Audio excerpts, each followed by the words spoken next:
दोस्तों 2 minute concept fit में मैं आज आपके दिमाग में ऐसा कॉन्सेप्ट फिट करूंगा जिसे बच्चे बहुत डरते हैं और ये ऐसा कॉन्सेप्ट है जिसमें कितनी भी बार पढ़ो स्टेटमेंट समझ में नहीं आती। तो चलो स्टार्ट करते हैं बेटा। कीमोस्मोसिस आपको फोटोसिंथेसिस में दिया हुआ है और यहाँ पे आके बच्चा अटक जाती है कि यार कहना क्या चाहते हो। ऐसा ही हमें लगता है जब एनसीईआरटी को पढ़ते हैं। तो क्या क्या होता है देखो बेटा, हमें क्या करना है, तो हमें लाइट एनर्जी जो आई है उसका कन्वर्जन एटीपी और एनएडीपीएच में करना है और उसके लिए जो प्रोसेस होती है उसके हाइपोथेसिस को कहते हैं कीमोस्मोसिस। उसमें हमें 3 स्टेजेस याद रखने बेटा। सबसे पहली स्टेज कीमोस्मोसिस शुरू कहां से होता है, तो PS2 से शुरू होता है। होता क्या बेटा, लाइट आएगी तो एनर्जी आएगी तो एक्साइटेशन होगा तो इलेक्ट्रॉन आउटर ऑर्बिट में चला जाएगा।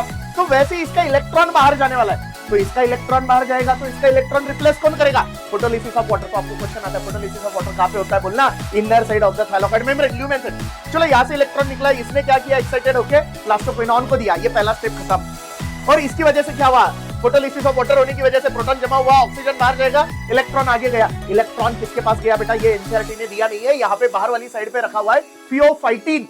तो ये फर्स्ट इलेक्ट्रॉन एक्सेप्टर है and this first electron acceptor transfers its electron not to an electron carrier but to a hydrogen carrier and that is plastoquinone. यानी फियोफाइटिन अपना इलेक्ट्रॉन प्लास्टोक्विनोन को देगा जो इलेक्ट्रॉन कैरियर नहीं लेकिन हाइड्रोजन कैरियर है। तो हाइड्रोजन के लिए इलेक्ट्रॉन आया, बाहर से क्या लेगा बेटा, प्रोटॉन। क्या बन गया, प्लास्टोक्विनोन, बराबर ना। अब इसने उस हाइड्रोजन का वापस से लिसिस कर दिया, प्रोटॉन अंदर भेज दिया, यानी लेते वक्त बाहर से लिया बाद में अंदर डाला, इलेक्ट्रॉन आगे गया, साइटोक्रोम B6 एंड F। तो ये सेकंड स्टेप है बेटा जिसकी वजह से प्रोटॉन अंदर जमा हो रहे। फिर यहां से इलेक्ट्रॉन गया प्लास्टोसाइनिन, फिर गया PS1 से गया FD FNR और फाइनली किसके पास गया, NADP। अब NADP को भी बनाना है NADPH, तो उसने इधर से इलेक्ट्रॉन लिया, स्ट्रोमा से प्रोटॉन लिया, बन गया NADPH। तो 3 स्टेजेस यहाँ पे, इसकी वजह से प्रोटॉन अंदर जमा हुए, प्लास्टोक्विनोन की वजह से प्रोटॉन अंदर आए, इसकी वजह से स्ट्रोमा का प्रोटॉन कम हुआ।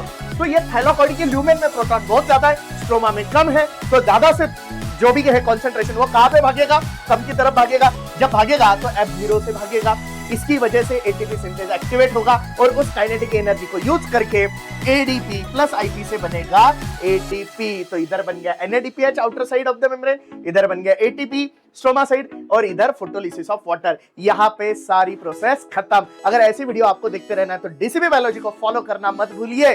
Thank you very much.